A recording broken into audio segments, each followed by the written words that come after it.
নমস্কার। আমার এই ভিডিওটা হচ্ছে তাদের উদ্দেশ্যে যে সমস্ত বিএলওরা ফ্রাস্ট্রেশনে ভুগছেন তাদের জন্য এই ভিডিওটা করছি। সেটা হচ্ছে, আপনারা সবাই জানেন যে এসআইআরের কাজ এখন মাঝারি মধ্য গগনে চলছে। পশ্চিমবঙ্গ সহ 12টা রাজ্যে হচ্ছে এটা।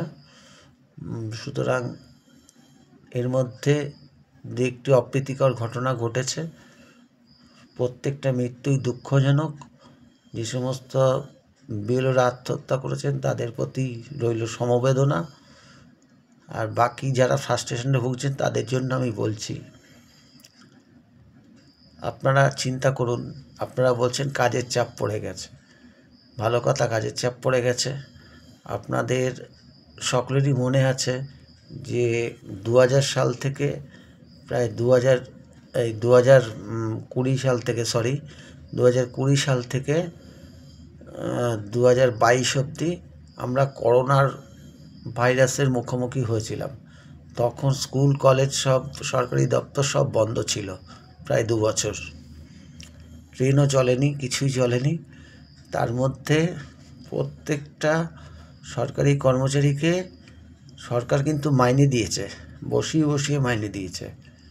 তখন এই যারা এখন বিএলওর কাজ করছেন তাদের তখন একবারও মনে হয়নি যে আপনারা যে সমস্ত বাচ্চারা, গার্জিয়ানরা, আপনাদের বাচ্চাদের গার্জিয়ানরা আপনাদের বাড়িতে কাজ করে, বা আপনার বাড়িতে অন্য যে সমস্ত ব্যবসায়ীরা ব্যবসা করত, যে দোকান বাজারে, তাদেরও তো ঘর সংসার ছিল বা আছে।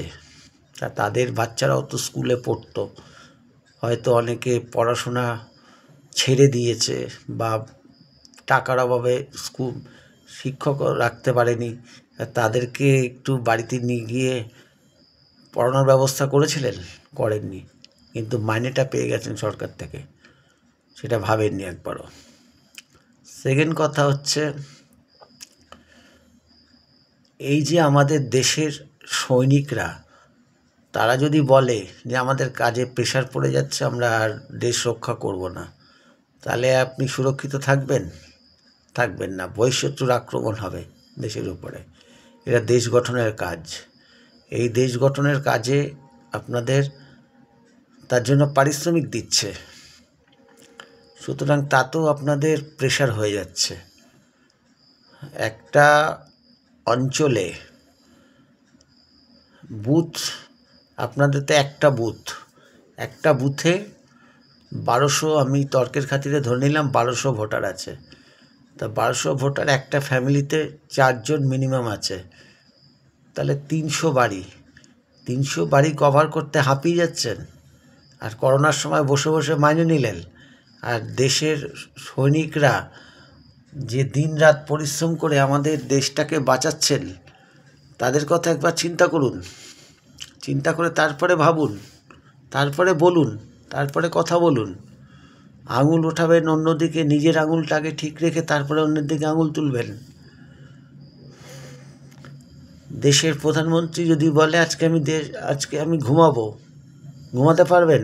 ঘুমাতে পারবেন না। তার মাথায় চিন্তা আছে দেশটাকে ঠিক রাখতে হবে, দেশের কথা চিন্তা করতে হবে। এই প্রধানমন্ত্রী এইচডি দেবেগৌড়া নয়, যে সংসদের মধ্যে ঘুমিয়ে ঘুমিয়ে ভাষণ শুনছিল। এই প্রধানমন্ত্রী 24 ঘন্টার মধ্যে 23 ঘন্টা কাজ করে, 1 ঘন্টা হয়তো বিশ্রাম নেয়। সুতরাং আপনারা যারা খুব প্রেশার ফিল করছেন, এটা কোনো প্রেশার নয়। আপনারা করোনার সময়টা একবার চিন্তা করুন, যে সরকার আপনাদের বসিয়ে বসিয়ে মাইনে দিয়েছে। এই এসআইআরটা হচ্ছে আগামী প্রজন্মের জন্য। আগামী প্রজন্ম যাতে আমাদের ঠিকঠাক থাকতে পারে, আগামী প্রজন্ম যাতে ভালোভাবে চলতে পারে, আগামী প্রজন্ম যাতে আমরা ঠিকভাবে আমাদের সব কিছু পেতে পারি, তার জন্য এসআইআর। অর্থাৎ আগামী প্রজন্ম, আজকে যে প্রকৃত ভারতবাসী যারা, তারা ডাইভার্টেড হয়ে যাচ্ছে। ডাইভার্টেড মানে তাদের খাবারটা অন্যে কেড়ে নিয়ে চলে যাচ্ছে।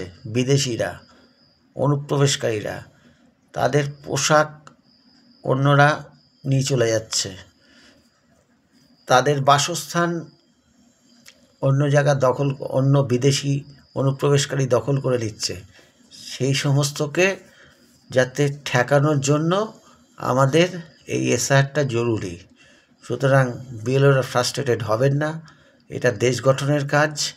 আপনাদের 1 মাস সময় দিয়েছে, এই সময়ের মধ্যে কাজটা করুন। অনেক ভালোভাবেই কাজটা করা যায়। কারো চাপের কাছে নতি স্বীকার করবেন না, নিজেদের মতো নিজেরা কাজটা করুন এবং দেশের সৈনিকদের কথা মাথায় রেখে আপনাদের এই কাজে এগিয়ে আসা উচিত। এবং আপনার বিএলও পরিবারকেও বলছি, এই কাজে উৎসাহ দিন এবং তাদেরকে মনোবল যোগান, যাতে দেশ গঠনে আমরা শরিক হতে পারি। ভিডিওটা ভালো লাগলে লাইক, শেয়ার, কমেন্ট করবেন। জয় হিন্দ, বন্দে মাতরম, ভারত মাতা কি জয়।